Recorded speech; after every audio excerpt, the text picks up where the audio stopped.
Well, welcome. Thank you for coming tonight. I'm going to talk about my trip, but it's not just my trip. It's not, this is just my vacation or anything like that. Some really exciting things happened that I wanted to share. And afterwards, this will be available on YouTube if you know anybody that you think would benefit from it. Would you join me in an opening prayer? Dear Heavenly Father, thank you so much for bringing everybody together tonight safely. And thank you so much for giving me the blessing of being asked to do this and to participate in this. It seems like it's a lot of work and a lot of stress and all that, but actually I know through it with you that it's a blessing. And I thank you so much for that. And I take from that I have so much to celebrate and actually so much to let go of from the year that just ended that it takes some time. The most common way that people observe Rosh Hashanah doesn't happen in the synagogue, it happens at home. And the meal right before the holiday begins is the gathering of friends and family, and there are various traditions including taking pieces of an apple and dipping it in honey and saying, "May the year be sweet like this." I remember as a young child, I'm actually allergic to apples, and so the tradition of dipping an apple into honey was one that I just couldn't do. And so eventually we started finding a new fruit, a fruit we'd never tried before. And so it was always exciting to find, what does the fruit look like? How do I prepare it? Does it taste good in the end at all? I remember as a child just feeling so excited about it every year. As a parent now, I really hope that my children are experiencing it not as an allergic reaction, but as an exploration, as something to discover. Even though it's an ancient tradition, it's never the same when you do it right. The greeting for Rosh Hashanah, if you see someone who's in that zone, is you say, Shana Tova, may it be a good year. The extended version of that is L'Shana Tova Tikatevu V'Techatemu. May you be written and inscribed for a good year, because one of the metaphors on Rosh Hashanah is that God has a book of life. And my biggest prayer for everybody, especially me, I guess, is that I be written in for one more year of life. And so my wish for you when I see you is that you have that blessing too. In the spirit of Rosh Hashanah, what I really wish everyone, both physically present and virtually here, a sense of safety in the world, a sense of health and peace, and that the people that you love and the people you don't know and the people you disagree with can actually experience a world where there's less tumult, where we can actually stand together, hopeful about the year to come. So I wish that for you. So now you know a little bit about the Jewish New Year that began today at 7:06. So sometimes maybe we wonder if God is real, even if we have great faith. We just have those moments. And also I've had people say, well, how can I know what God's will for my life is? And even when we think we know what we're going to do, you know, we get reminded in the back of our head, like when God spoke to Isaiah, he said, I'm a man of unclean lips. And when he spoke to Moses, the first thing he said was, well, I'm a lousy speaker. I can't possibly help you out. And also, he was a murderer.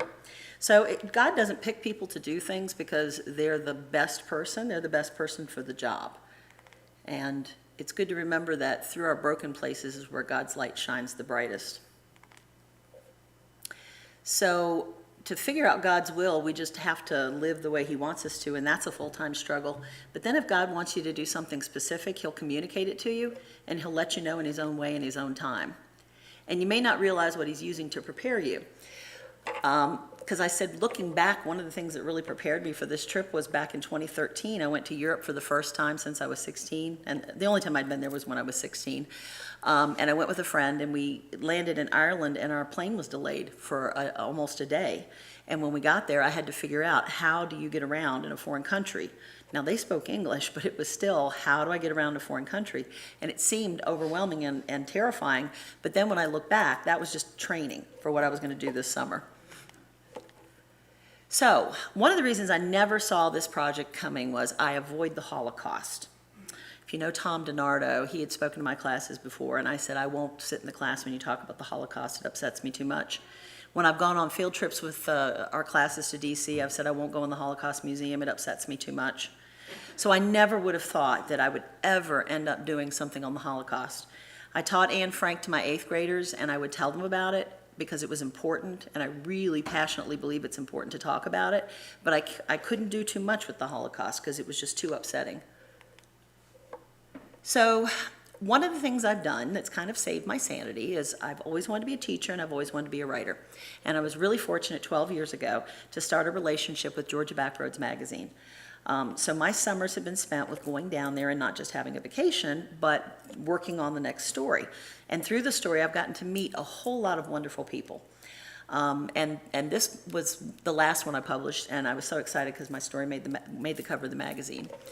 So I didn't write about Europe very much, and definitely nothing Jewish before.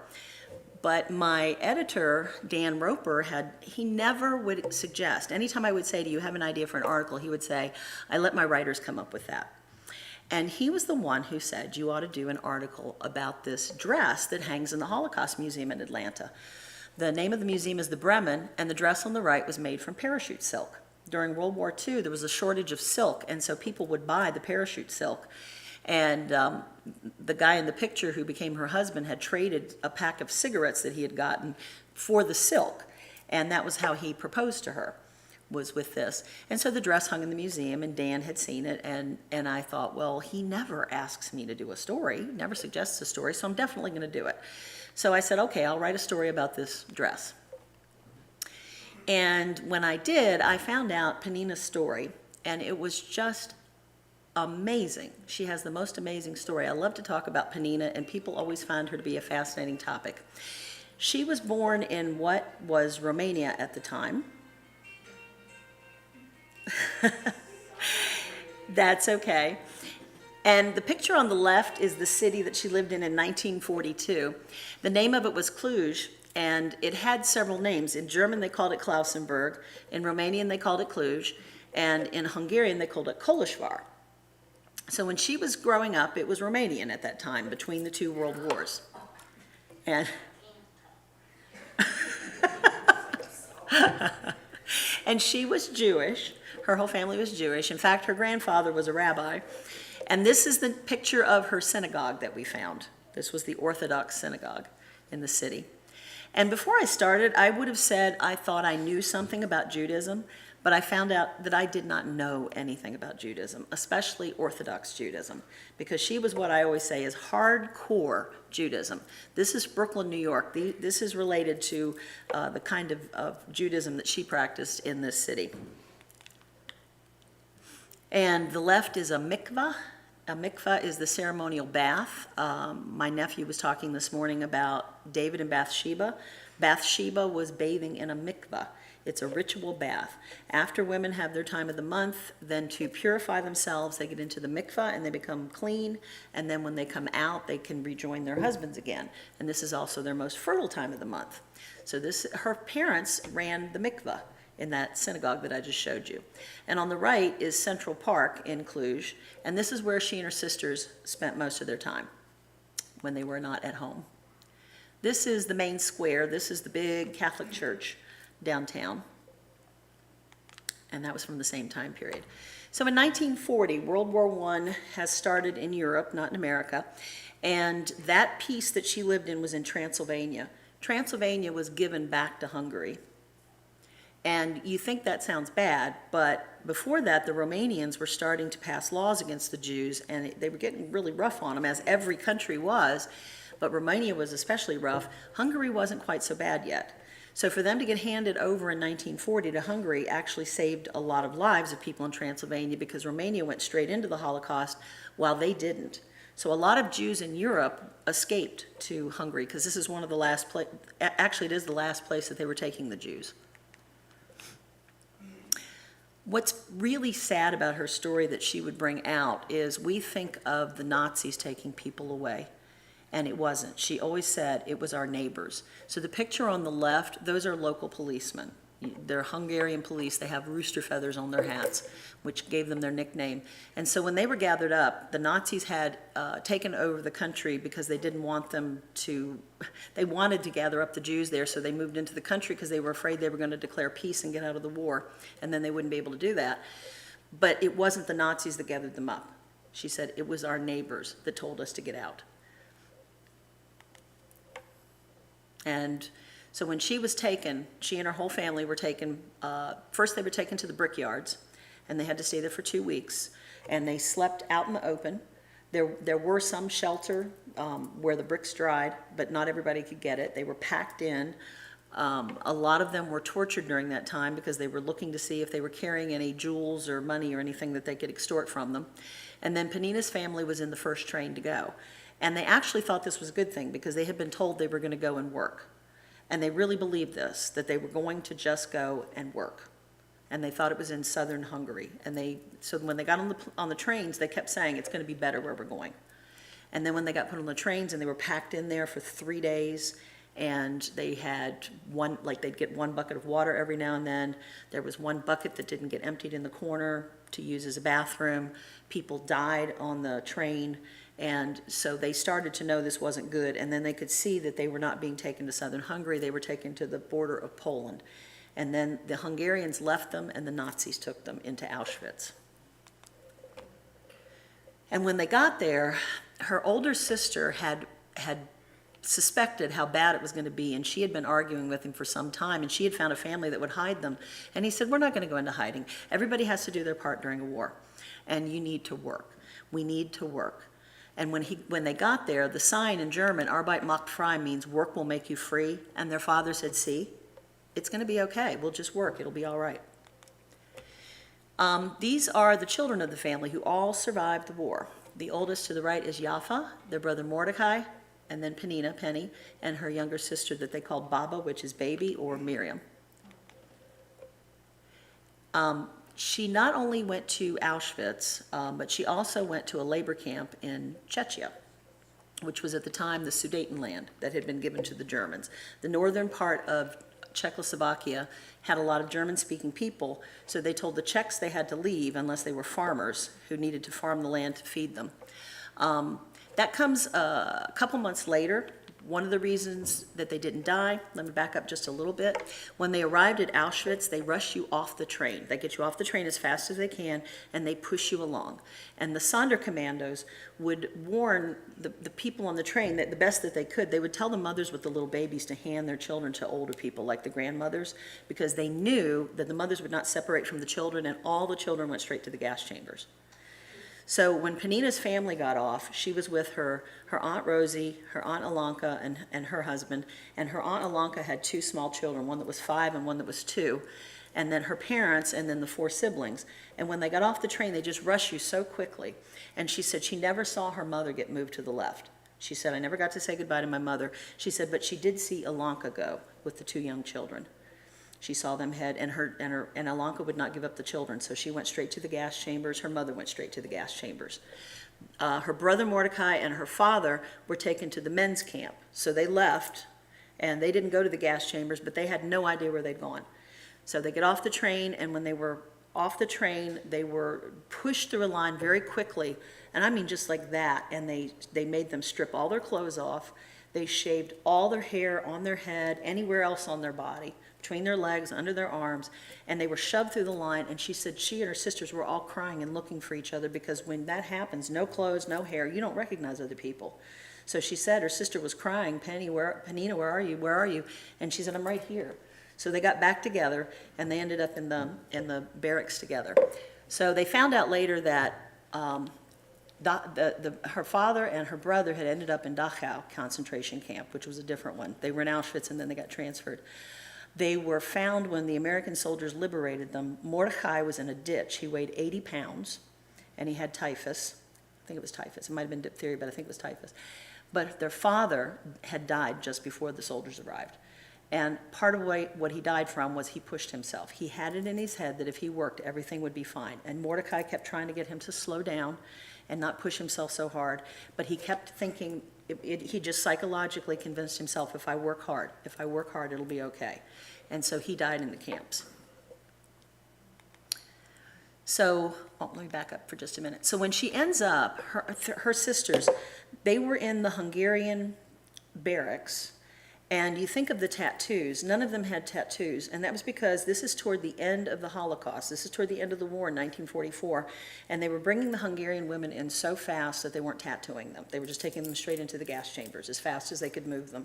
So she and her sisters were in this barrack, and they kept escaping the selection, as they called it, and making it. And her sister had also come up with a plan, and they had to do it several times. She said, if you get taken for a selection, start to go with them, then turn around, and there was always somebody chopping rocks. That was one of the jobs they had people doing.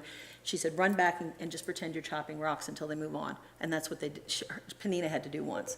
So that's how they escaped being chosen.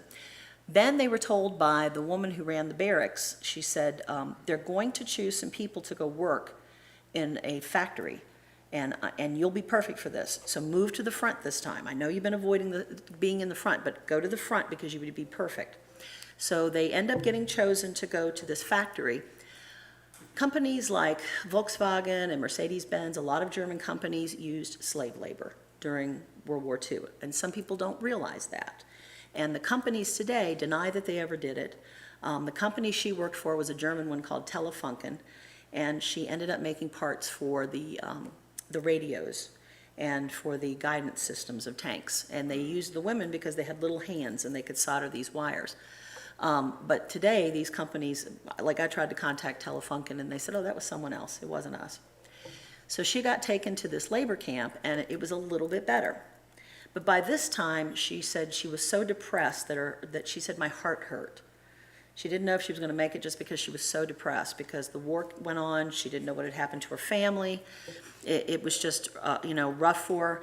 And in the factory, they were not slave labor, but the French had been forced to work for the Nazis, and they had taken any of their technicians. And so there were French men there who were technicians, and this man, Pierre Havart, who lived in Paris, one day motioned to her, and she couldn't talk to them. They could get beaten for this, and they could get their head shaved again and stuff. So she had to be very careful, but he left her a mug of beer, because he knew she was hungry. And she said when she got it, she drank it, and she found a little note that said, I'm going to start leaving food for you because you look hungry. So he started leaving food for her, and they got to know each other. And so the food, she said, I have more friends, if you could tell your friends to bring some food too. So he and his friends started feeding her and her friends and her sisters. And she said, so that started to bring back some health to them. And she said also just being noticed by him started to make her feel like a human being again. So it saved her life. And then when the liberation came, Pierre was concerned that the Russians were coming, and often the Russians would rape the women. So they were concerned something would happen to these women in the camp. So when they knew the liberation had taken place, he and his friends got a Jeep, came and got Panina and her sisters and her friend, and took them to a deserted Czech farmhouse in this town. And when I met Leora and I started on this project, nobody ever knew what happened to Pierre. She had tried to contact him, it had come back returned to sender. We didn't have, she didn't have the internet back in those days. And it took me 2 years to find out what happened, but I found out he died in 2016 at the age of 95 in Paucourt, France. And I got in contact with his son, Alain. So we've been in contact, and he had no idea of any of this stuff. And he sent me a page of pictures of his father from World War II. And in those pictures, I said, well, Panina had a couple of those, but he gave me some that I hadn't had before. So we were able to talk about that. But he said, my father never, ever talked about the war. So he didn't really have any new information, but he was really pleased and surprised to hear what his father had done for her. And also she said Pierre asked her to go back to France with him. And they would get married, and she said, no, I can't do that because I'm Jewish, and I really need to go home and see if any of my family survived, and I need to, resume my life with my people. So they parted as friends, and she ended up in something I didn't really know about, displaced person camps. After the war, I just pictured Jews went home and lived happily ever after, and that was kind of stupid of me. She and her sisters went back to Cluj. They went to the home they had lived in. They knocked on the door to see if anybody had survived and come back. The door was opened by strangers. And apparently they were people who had lived in the town, though, who knew them. And they said, we lived in this house. And they said they could see their furniture inside. And the people said, oh, you came back? We thought the Germans killed you. And they said, if you don't go away, we're going to call the police. So they knew they were not going to stay in Cluj. Her sister's fiance had survived, Yafa, the oldest, so she stayed with them, but Miriam and Penina, rested with her for a little bit and tried to decide what to do. Israel had sent people over to Europe after the war and said, come to Palestine. Come to Palestine. There's no Israel right now, it's just Palestine. So she and her sister said, okay, we're gonna go to Palestine. That's what we're gonna do. We're gonna go to Palestine because Europe is no home for us anymore. And on the way, one of the people she met was Alec Nobler. He worked for the Bricha. He was a Polish Jew. He had escaped on a death march. He had decided to make a run for it with some of his friends because they knew they were going to die on this march. And they ran, and they were shot at, and Alec was shot in the leg, and the others were killed. And he was able to find a German farmer who hid him till the end of the war. And then he was working with Israel to get Jews to Palestine. So these pictures were in there, and she had talked about she had such a crush on him because she had to cross really difficult places, and she was still very weak, and they had to cross the Alps. She said it was kind of like The Sound of Music. And she said she started dropping all her stuff because she couldn't walk, and her sisters were picking it up. And finally she collapsed, and she said, I just can't take another step. So Alec came, and he carried her in his arms over the Alps. Well, of course, she got a crush on him.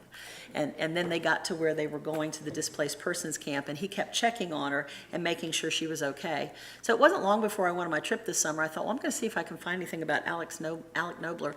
And immediately I look online, and I find this. I mean, like right away, Google, and up it comes. And this was posted by his granddaughter on Twitter. So I contacted her, she contacted her dad. They're like, oh my gosh, I can't believe this. This is a whole other story we didn't know. So I found somebody else that was in Penina's story. So she's passing through all these camps, and she ends up in Salzburg, Austria. And the camp was Muln. And she said it was just a beautiful city. It was in The Sound of Music, and she kept comparing it to that.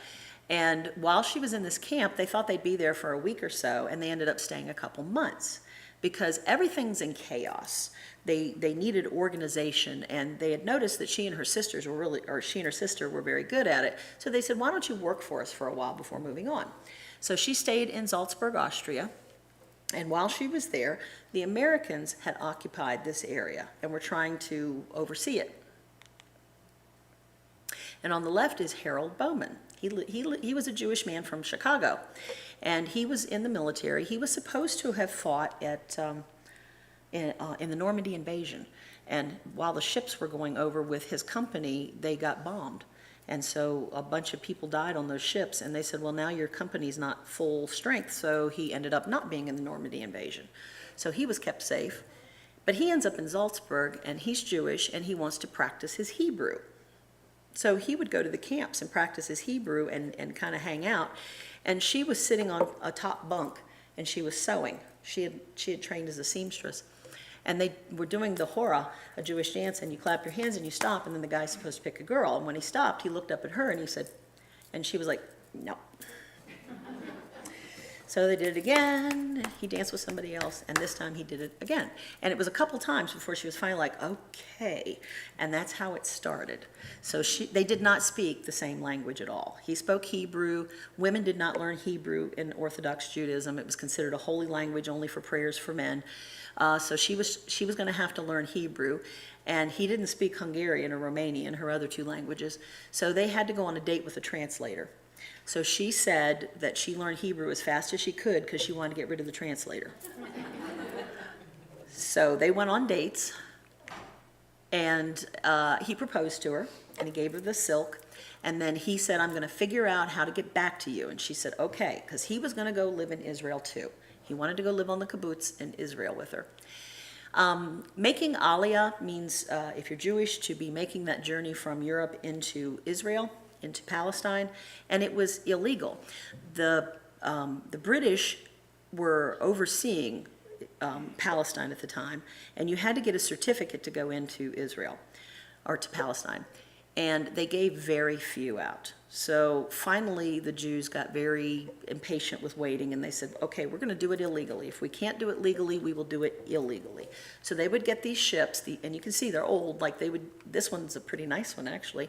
The one that she ends up on was built to hold 80 people, and they crammed 800 people on it.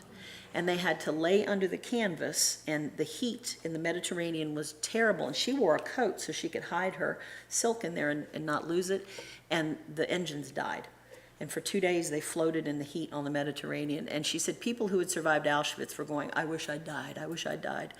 So they finally surrendered to the British, and the British took them to Atlit, the camp on Cyprus. They wouldn't even take them into Israel. And they were kept in a barbed wire camp, and they said it was exactly like Auschwitz, just without the crematorium. So she's there. I'll have to back up just a little bit. She had not heard from Harold in a while. So she said, oh, it was just a wartime romance. And her friends were like, no, he wasn't like that. We know he wasn't like that. So they saved up their money. They did little odd chores, and she said they saved their pennies, and they sent him a telegram, and she had never given him her address. That's why he couldn't get hold of her. So he sent her a telegram, and he said, oh, I'm so glad I have your address. Yes, I'm going to figure it out. So he applied on the GI Bill to go study in Israel. So that's how he got there. So he gets to Israel, and she was in Atlit, and they were transferring her on a bus, and she threw a note out the window and said, get this to my fiance. He's at the Technion. So he gets the note. He comes to see her. They hold hands through the barbed wire in the mud, and he says, I'll get you out. So this is her in the camp. This was taken by a photographer. She's up in the corner sewing. And then they got married in Binyamina, Israel. So they settle in Israel, and it's 1947, and Israel becomes a nation in 1948. So fighting begins in Israel, and she said, I cannot live through another war. I can't take this. So they decide they're going to come to Chicago. So there they are on the boat, going to New York, and then traveling to Chicago on the Marine Jumper. And there she is in 1950, a very happy person in America. So she got her happily ever after. They said her in-laws just doted on her and just treated her, like family before they ever met her, and just loved her and helped raise the children. But these were all the places she would give talks about her experiences. And this is the map showing all the different places she traveled on her journey that I just told you about. And this is from her video. She loved to speak to organizations and to children. And this is her with Elie Wiesel, who wrote Night. He was from Szeged, and Szeged was near her village. So when they met, they had a lot to talk about, because some of her family came from Szeged. And there they are in the 1970s, from left to right. Alan's their son, and then Penina, and her husband Harold, their daughter Debbie, who goes by Bo, and Leora. Later, at Hanukkah. And there's the article that came out. So this is where I came into the story. And when I came into the story and met Leora, Penina was still alive, but she was in a nursing home, and she had recently gone into a coma because she had a brain tumor. So we've always said, oh, why couldn't, you've talked to her. And I said, I don't know, but God has a reason. I don't know what the reason is, but God had a reason. So she was in a coma when I met them. And when I first wrote the story, I did not go to the nursing home and meet her. Then after I came back and it was published, I was just so taken with her. And I called, and it was time for my spring break, and I said, I know this is a really weird request, but if I come down over spring break, can I go to the nursing home and meet your mother? And she said, absolutely. So she let me and my friend Beverly visit and sit by her bed and hold her hand and talk to her, even though she was in a coma. And then I was so glad I went, because it was right after that she died. I forget if it was a week or 2 weeks, but she passed away right after that. But while I was down there, I think it was the first time, that's Dan Roper on the left, the editor of Georgia Backroads. We had not met before, and I said, I'm down here, and Leora and Herb wanted to meet him, so we all met outside of Atlanta so I could finally see him in person, the guy who set everything in order. Well, Leora had said to me while I was down there, she said, my mother has a 200-page manuscript that she's always wanted to have published about all of the things she's done in her life. And she said, are you interested? And I immediately said yes, because I thought this story needs to be told. Well, I just told you how much I like the Holocaust. So then Penny passes away, and I've got the manuscript. And around the same time, at North Fork, I asked permission to start a Holocaust garden, and we dedicated it in Penina's name.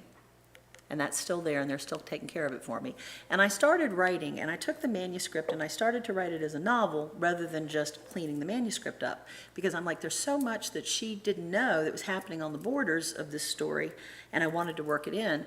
But the whole time I was like, I don't really know that I'm the person to write this story. I'm no expert on this. And so I just kind of dragged my feet on it. So I had a lot of doubt. And then came COVID-19. Plus I said, I don't know how I'm going to write these the Auschwitz chapters because they're so horrible. So COVID-19 comes, and it was terrible for me. It was terrible. I had to work from home. The doctor said I might get exposed. I could, before the vaccine. So I'm teaching on Zoom all day long. I had 200 students over the year. Yeah, that on the right should be me, except it would be worse. I mean, I was just, getting even fatter, trying to work on the Holocaust story, and my depression was terrible. And I know some of you were here, you probably remember the first Sunday that I came back. I was not in a good mental state. I was getting agoraphobic, I was depressed, I'd gotten really fat, I was pre-diabetic. So things had gotten really lousy. And then when I was able to come back to school, I just fell in love with teaching again. It felt so good to be back in the classroom and get re-energized and reconnect with students again, because I had been feeling kind of burned out about that. And then last spring, March 22nd, I see this on one of my Facebook groups. There's this Polish group, and it was brand new. And if you apply to it, you could end up, if you go through all the stages and get accepted, you could end up going to Poland. And my first thought was, go to Poland? Are you crazy? And then I started reading, and it was safe in Poland, and I thought, well, I don't know. So I looked at the map, because I just felt like God was saying, I want you to see that Warsaw is not that far from where she was at. If you go to Warsaw, you're only 5 hours away from where she was, which is not that far. So I asked my Sunday school class to pray about this. I said, I am feeling like I am supposed to apply for this, and I'm feeling like I'm supposed to go to the country where she was held. So I did the first step, and I got accepted, and then I had to write an essay, and I got accepted. And after that, they sent me a thing and said, you've been selected to go to Poland. Okay, well, I'd made a commitment. So I asked him to pray. I need a travel agent because I have no idea how to get to this place. The Nazis picked it because it was out of the way. And this summer with the flight delays and stuff, it was a nightmare to travel. So they prayed about it. And anytime I would get afraid, I would always remind myself, fear does not come from God. Fear does not come from God. So if you're feeling afraid, you're getting a feeling that's not coming from Him. And I also was reminded of Corrie ten Boom, sorry I covered that up on the left with her father, in The Hiding Place and in other books that she wrote. She said that when they were hiding the Jews in their home, that she told her father she didn't think she had the courage to face what might happen if they ever got caught. And he said, well, when you and I are going to travel on the bus, do I give you your money 2 weeks ahead of time, or do I give it to you when you're getting on the bus? And she said, well, you give it to me when you get on the bus. He said, that's right, so you don't lose it. And he said, that's what God's going to do. He said, God's not going to give you your courage right now. He's going to give it to you when you need it. And I kept thinking about that. I thought, this is kind of scary, but He's going to give me the courage I need if I'm supposed to do this. So I started working on how to plan out this trip, and the travel agent was able to book my first flight, and that was it. He kind of disconnected with me from there. And I was like, how do I get to this place? I don't know how to get there because it's out of the way. So they had a Facebook site. This is the Czerwona Woda Facebook site. And this is the town where it's at. And I was posting, and I'm using a translator to write in Czech. And then they would write things in Czech, and I would use the translator to find out in English what they had said. And the two people that helped me the most were Pavel Rushka at the bottom, and at the top, Pavel Rushka, his dad. They were always posting things to help me out. And I was like, oh, okay. And like one time I had said something about, where do I need to find these documents about the camps and stuff? And Pavel, the dad, said, well, you'd have to get them from Germany. And I thought, okay. And I said, well, is there any way to get it online from Germany? And he never said anything after that. So I was like, okay. So as I was having trouble booking or figuring out where to go, I posted on there a couple times and said, well, how do you book the trains and the buses and all the other stuff? Because the first thing I was getting was I was going to have to ride a bus for like 24 hours, and I was going to have to transfer like 5 times, and I'm like, oh, that's just a nightmare. So other people in the town were also posting things and saying, well, look at this website and look at this website. So one day I sat down, it took the whole day. I told John, I said, I'm going to have this booked by the end of today. So I sat down to look at where I could book a room to stay and thought, okay, as soon as I'm done and I know when I'm arriving, I'll do it. So I looked at first, and everything was open. All the pensions in town were open. Nothing was booked. So I took the whole day and I got it booked, everything booked I needed, found out when I was going to get there, and when I went back in, every place was booked. Every place. So by the time I went to bed, I was getting a little frantic. I was like, oh my gosh, I'm going to get there and I don't even have a place to stay. Every place in this town is booked. And I emailed one place, and the next morning I get up and it's at 5:30 because I'm going home, and it said it's booked. So I was like, I said, okay. I'm getting a spirit of fear. I'm getting a spirit of fear. I said, Lord, you're the one that wants me to go there. If you're the one that wants me to go there, then you have to show me where I'm supposed to stay, because I can't find it. And I had also been praying the whole time and said, can you please send me a person in this town that will help me? Because this is going to be, I just pictured myself showing up and wandering around in circles because I don't speak the language and I didn't know what I was doing. So when I prayed that, when I saw it was fully booked, I heard God say, look at the map again. So when I looked at the map again, up there on the top left, I had not noticed, it said apartment up on the left. And I'm like, oh, well, that's farther north than I wanted to be in the town, but I hadn't even seen that before. And I looked at it and I said, okay, it's got a website. And I pulled it up and I'm like, Pavel and Ava, is that the guy I've been talking to online? So I got on Facebook Messenger and I said, I'm having a really rough time booking my room. I can't find any place that's open. Is this your place? And he messaged back and said, yes, my wife runs it. All right, so the guy who's been helping me the whole time, they run this. So I still remember John was out in the kitchen and working on something. I'm in there going, oh. And he said, what? And I said, it's unfolding fast. I'll tell you later.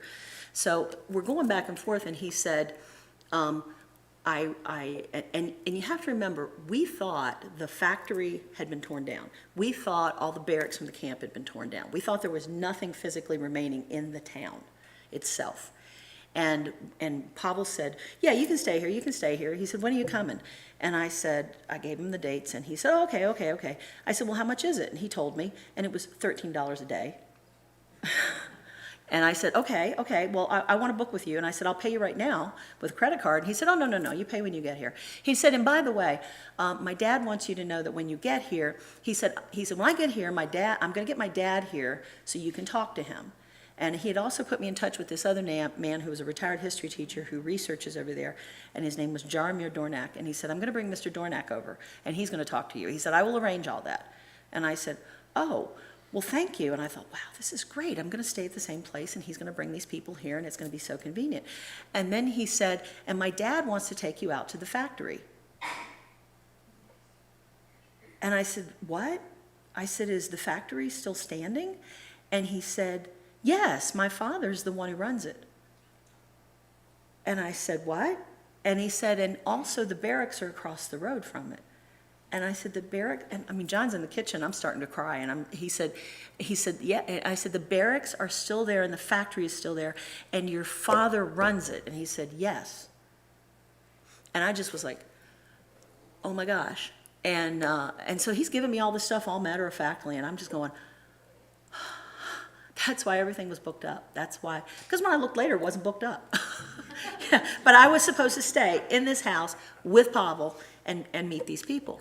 And also, when he was telling me about Mr. Dornak, I thought they were old friends. When I got over there, he said, we never met before. He said, you needed information, I went to look for it. Yeah, and don't forget about his dad saying, you got to get this stuff from Germany, because that comes in later. So it was fun.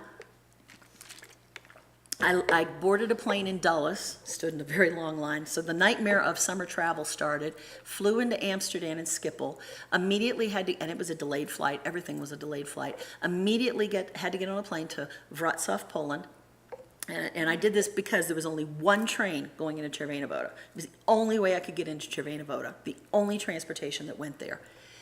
So I get the plane to Wrocław, Poland, and I was supposed to then connect with a train from Wrocław to Czerwina Woda. So each one of these, it was jump off quickly, grab my luggage, and move to the next spot. So I make it from Dulles to Amsterdam, and it wasn't fun, but it was okay. Oh, and I'd had my Sunday school class pray, if there are any delays, let it only happen because you have a reason for it. I said, that's the number one prayer I need with this travel. So then I was supposed to connect with a train from Wrocław to Czerwina Woda.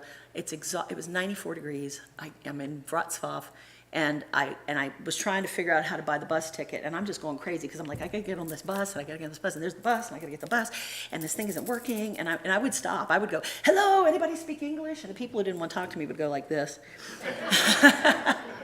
And I had some very nice guy who said, oh, he's broken, get on bus, buy ticket, okay, get on bus, buy ticket. I'm like, okay. And I get on the bus, and the thing won't work. And I knew that in Poland, they will fine you. If it's 30 seconds, you have 30 seconds to validate a ticket when you get on there. And if not, then they fine you. And I saw it happen to somebody. It was 64 euro, which is now $64, but still, that's crazy. So I get on the bus, and I can't get the thing to work, and I'm like, hello, does anybody speak English? Does anybody speak English? And this girl says, yes, I do, you need help? You need help? And I'm like, yes. And my suitcase had fallen over, and she goes, let me pick up. I said, no, I'll get it. I said, let me get the ticket. Her mother was an English teacher. She spoke English. She talked to me all the way on the bus trip. And when we got there, we got off the bus, and she said, do you know where the train station is? And I said, no. She said, it's over there. I said, over where? She said, over there. I said, okay. She said, do you want me to walk you there? I said, yes, thank you. So she walks me there. She's out of her way. So she takes me over. And I said, okay, I'll be fine now. So she leaves, and I'm looking for my train, and there's no train. So I stopped. Excuse me, does anybody speak English? Does anybody speak English? They came over. I said, I can't find my train. They said, oh, I can't either. So I'm getting hysterical because I was supposed to be on that train in like 20 minutes. So I run up to a window, and I wait, and I finally get up there, and I said, no Polski, English. And she goes, yes. And I said, I can't find this train. And I hand her the ticket, and she goes, is no train. What you talk about? No train. I said, what do you mean there's no train? There's no train. She said, you go down to that window. So I'm standing there for 30 minutes, and I'm going, oh, if there is a train, I've missed it. I don't know what I'm going to do. This train station closes in a little bit. And I'm like, Lord, I'm having a spirit of fear. I don't want to sleep in this train station. I don't know what to do. Pavel's waiting for me down there. Oh my gosh. So I'm in this line, and I get up there, and this nice woman, the Poles will come across when you first talk to them. They're like, whoa. And so I get up to the window, and I showed it to her, and she goes, yes, there's no train. There's no train. And I'm like, well, what do I do? And she goes, I don't know. There is no train. And I'm like, and I'm about to have my little breakdown. And I'm like, no, I'm not going to do that. And I said, well, I haven't slept in about 24 hours, and I'm really hot, and I'm really tired, and I have someone waiting for me, and I don't know what to do. And she goes, hold on.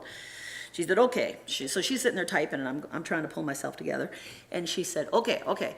And that's the train station. She said, here's what I can do for you. I can do this. I can get you take train, you get to this place. Then you get off train, you get on bus. Bus take you to this place.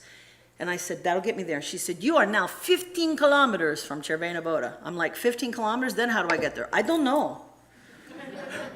I get you there. And I'm like, and I said, okay. And I'm like, what am I going to do? So I get my phone, and I messaged Pavel, and I said, Pavel, this is what's going on. And I forgot that he didn't speak English. I'm doing it in English. I'm like, Pavel, this is what's going on. I said, I will pay you any amount of money. Can you pick me up in this place? I will be there at midnight. He messages back. He said, sure, no problem. I'm like, okay.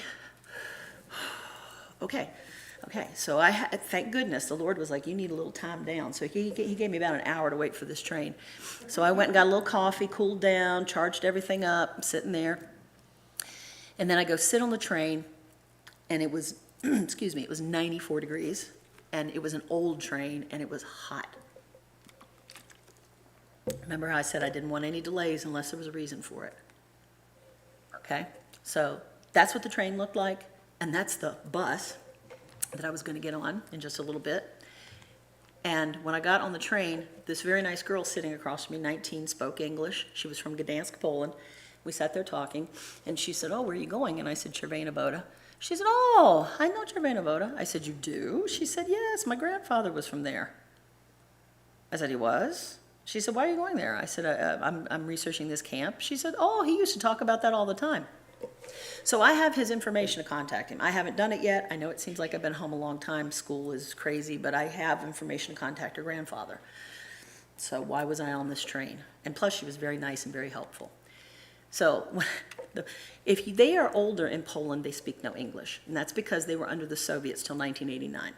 The Soviets did not let them learn English. So these poor guys, it was like 3 old guys, and they were the nicest guys, and they would talk to me in Polish, and I would go, no Polski, and they'd go, So I get on this bus, and there was one woman on there that spoke English, and it's almost midnight now, and we're going through these roads and through the mountains, and I'm just sitting there, and I'm like, it's all good, I'm just about there, I've just about made it, and we're going through there, and I'm at the last stop, so I'm the last one. It's after midnight, it's pitch dark, the bus stops, and I'm messaging Pavel, I'm here, where are you, I don't see you, and I can tell these guys are very concerned because they're about to drop me in this dark parking lot and there's nobody there, and they're going, blah, blah, blah, blah, and I'm going, no Polski, no Polski, and they're like, so they get my suitcases out and I go, thank you, bye, bye, and I'm walking off, and they sat there with their lights on me and would not leave until Pavel showed up. And he said, oh, I'm around the corner, because he didn't know to be at the bus stop or the train stop. So he picks me up at midnight, and Pavel, you drive like a European. I just want to say that because he's going to watch this tomorrow. And I didn't get car sick. Yeah, I was on the right side of the car every time we went around a turn. He drove like a European in those mountains. And we got to Czerwona Woda, and this was my first view the next morning. I am in the town. And it was beautiful. It was absolutely gorgeous. And Pavel ended up having to work, and I wanted to walk in Panina's footsteps. So I walked all the way down to the end, which is where Biela Woda was. And that night, he actually showed me. I'm like, I can barely stay awake. And he's like, here are the barracks, and here's the factory and everything. And I'm like, that is great. And I'm so tired. So the next day, I was very excited.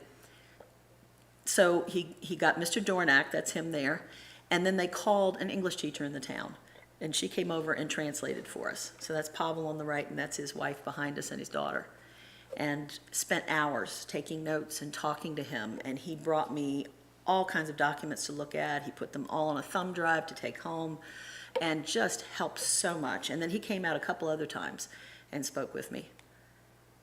And here's a picture of the town at the time of the war, and those smokestacks are the factory. So this picture is taken from close to where the barracks were that she stayed in, and this was looking down toward the factory. And Pavel, he tried to spend time and show me some of the stuff. So this was a monastery that was outside of town up on the hill, and it was just beautiful. And then his father gave us a tour. This is the factory, and Mr. Dornak came with us, and this is Mr. Dornak holding up the book showing it from the war against what it looks like now. Most of the factory is still the original buildings because Pavel's father knew it needed to be preserved, so he tried to tear down as little as he could.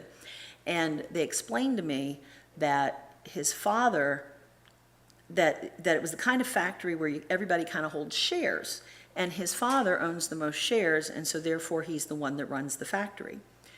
And I found out when I got there that I hadn't heard from him about the German archives, because after he spoke to me, he went to Germany, to the archives for me, and the Germans don't like to release information about these camps, obviously.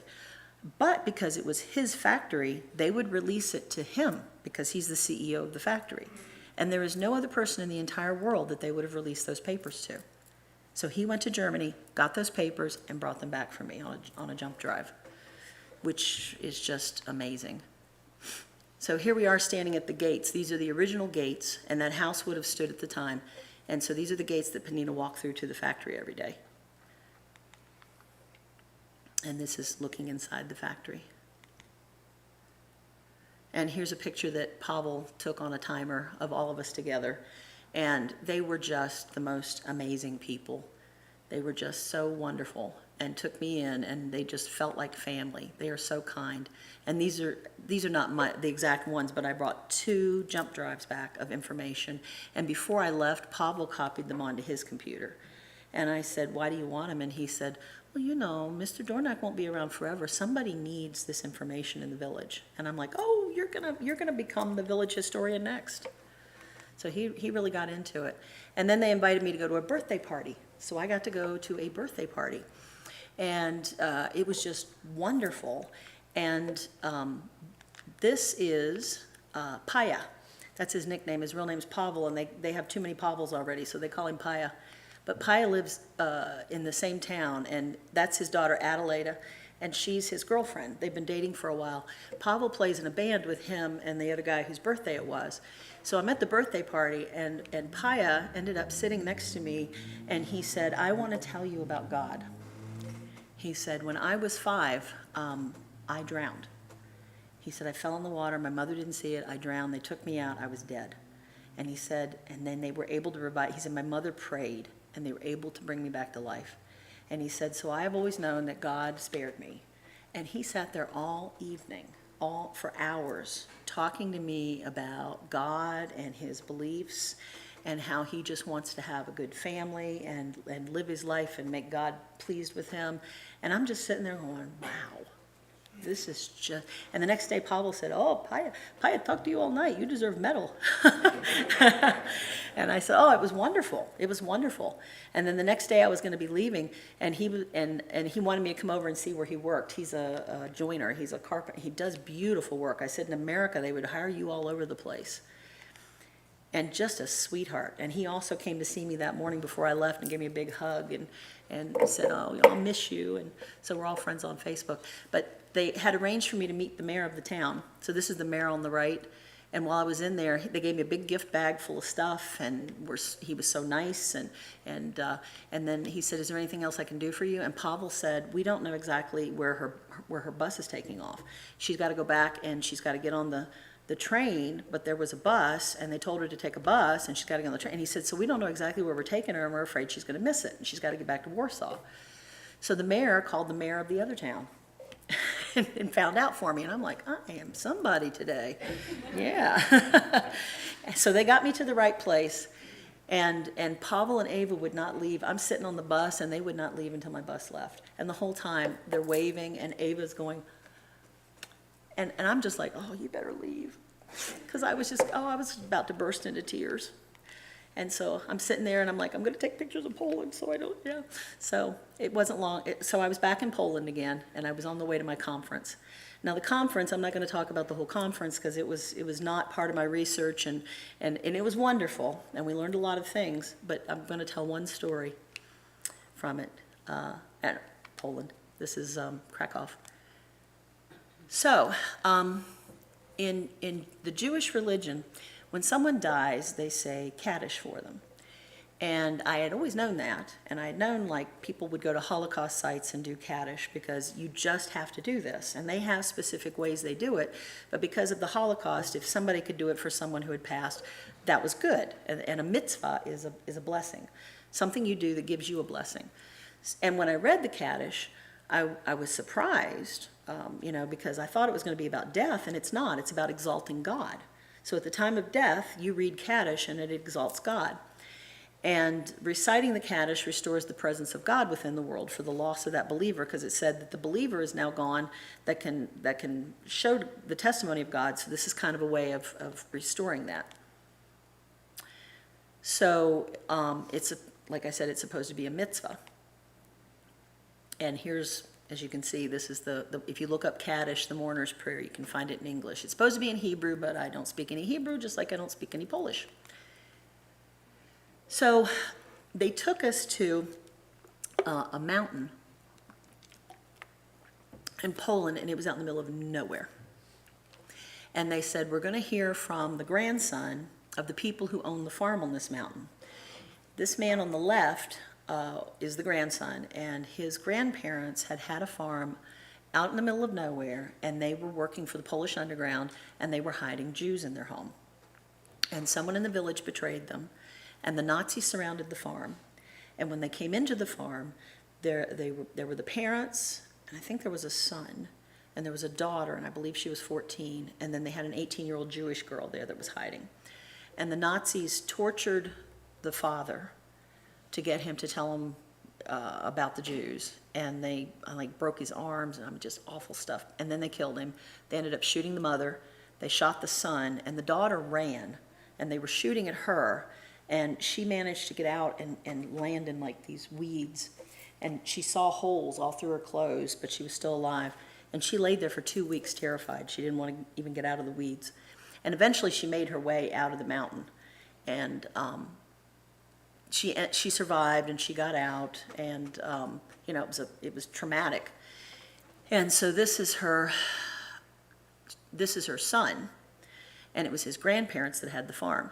So they were taking us to see it, and the next one, I've got a little clip of it, and he's talking in Polish, and then one of the Polish leaders of our group is translating it. So I just wanted you to see the little piece, and you'll see where it turns, and I'm looking out into the mountain and into the grass, and that's the part I want you to remember. Oh, this is the path we went up. This used to be a road during World War II, and it's not. I mean, we're in the middle of nowhere.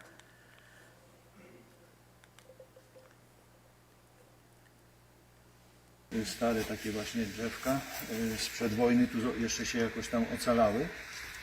I dlaczego tu mieszkali dziadkowie? Oni mieszkali wcześniej w wiosce tu wyżej, niedaleko stąd. That's where the farm was. So we see here some leftovers from the house and some pile of rubble only left from after the house, and maybe few fruit trees, apple trees. To gdy już pobrali się śmieli, poślubieni postanowili gdzieś na jakieś miejsce znaleźć dla siebie. Więc padło na to miejsce tutaj, dlatego że jakiś mój dziadek był rybakiem. On tu schodził na dół, tu jest ujście. Okay, so after he spoke a little bit and we looked at that, somebody said, well, what happened to the Jewish girl that they shot and killed here? And he said, as far as we know, she's still here. She was left where she lay. And after he said that, I just got this overwhelming feeling that nobody had read Kaddish for her. And I, kind of stood for a while, and then I walked away from the group, and I looked at my phone, and my phone looked like this, because I was in the mountain, and there was no internet connection whatsoever. I had lost internet connection as soon as I started to go up that hill. And I said, well, Lord, I'm getting the feeling that you want me to say Kaddish for this girl because no one ever has. But I don't have an internet connection. So if you want me to do that, you're going to have to restore the internet connection. And while I'm praying this, I'm looking at my phone, and when I finished praying, my internet came back on. And I found the Kaddish in English, and I thought, okay, so I must have just gotten internet back. So I tried to do, no, it went right back out again. So I had the Kaddish, I went out, I did the Kaddish, and then I came back out and I walked down the mountain. And that was just an overwhelming moment. So I finally got to come home, and I'm like, oh yes, one more flight and I'll be home. And it was in Charles de Gaulle Airport in Paris, and we ran. This lady on the left, she works for the National Institute of Health, and she was born in Poland, and she and I met up, and we were both running for the same flight, and we missed it. And we were both like, what are we gonna do now? I've never seen an airport like Charles de Gaulle. It's terrible. And this other lady on the right was screaming at one of the windows because she had missed the flight. And Jennifer said, she missed it too. I think we should see if we can help her. And I thought, no, I'm tired. I don't want a screaming woman. But I said, okay. So we went over, and she said, oh, you missed it. And she kept yelling, and she said, I went deaf a couple years ago. I have a cochlear implant. I can't hear anything. I don't know what's going on. So she said, I was just terrified. So we were like, it's okay, we'll help you. So we helped her to get out of the airport deaf. And she got a cochlear implant, and she said, this is the first time I have traveled in years because I've been terrified to do it because I can't hear. And she said, then when this flight got canceled, I didn't know what was going on, and I didn't know what I was going to do. And she said, and then you all found me. You found me. And I was like, okay, so that's why the flight is delayed. And we had a very nice time together, and we stuck together until we got back to the States and helped each other find everything. And she's a retired lawyer in DC, and she just was like, thank you so much, thank you so much.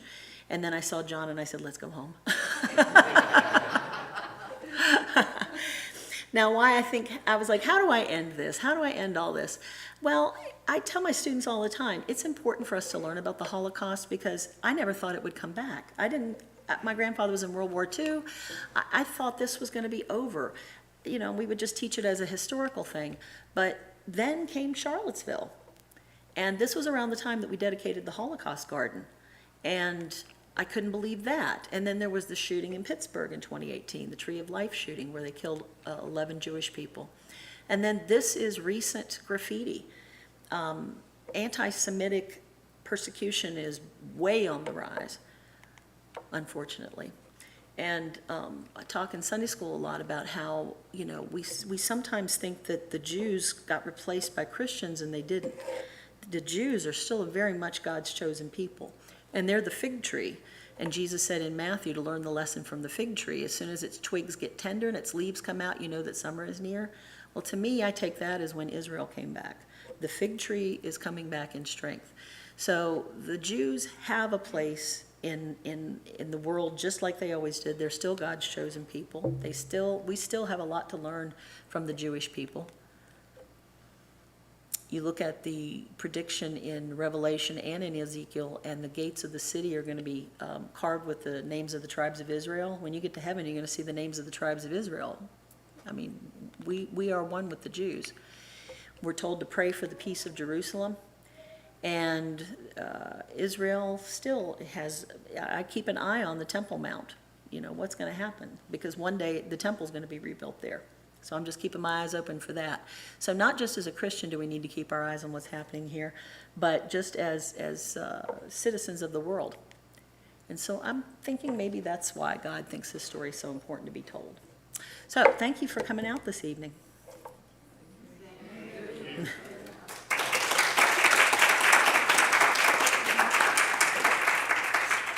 If you have any questions, I'd be glad to answer them. But I think I was pretty thorough. What time frame was all this within? You mean the trip? Yeah. The trip was 17 days from start to finish. Yeah. A lot packed in there, huh? Pardon? A lot packed in there. Oh my, I'm never going to recover. I came back on a Friday and went back to work at school on a Tuesday. Yeah. Barbara? Publishing the book? Publishing the book? Getting your book together? I am still working. It's like it was. This time, though, I'm like, yes, I know I'm supposed to do it, so I'm not dragging my feet about it. So I'm constantly trying to find moments to work on it. So I have to teach school and then try to find a moment to work on it. But I'm continuing to do research on some of the things that I hadn't researched before. But now because I went back and I started to revise the earlier chapters because I now know more about Judaism and so it just keeps getting, and my friend she's my proofreader, and she'll read it, and she's like, oh, it's getting better. Every time you work on it, it's getting better. So I feel pretty good about it. And the mayor of Czechia, he was just very adamant. He said, I will publish it for you. I will publish it in Czech. We will publish it for you. So, if I can't do anything else, I can publish it in Czech in that town. So I think, though, when the time comes that God's going to take care of that, too. I do. The working title right now, we keep going back and forth, but the working title was 3 stars in the sky. And it was partly, yes, because there were stars with the Jews, but the 3 stars in the sky is how you know when Shabbat's over, when the Sabbath is over. And often the youngest child in the family will watch and say, oh, I see the 3 stars, and it's over. And I said, I kind of like that as a symbolism because one thing would end for her and then another thing would start. So that's a working title. But I keep going back and forth with the family on it. I certainly admire you for going that distance and can't speak English. Well, that was something that God knew that I could do because of who I am, and He picks you for what you know. Because how long were you a bookkeeper for that? And if I had done that for 5 minutes, Cecil would have booted me out the door. So. So we all have something that God calls us to do. Yeah. Any others? All right. Well, thank you. Thank you for coming out.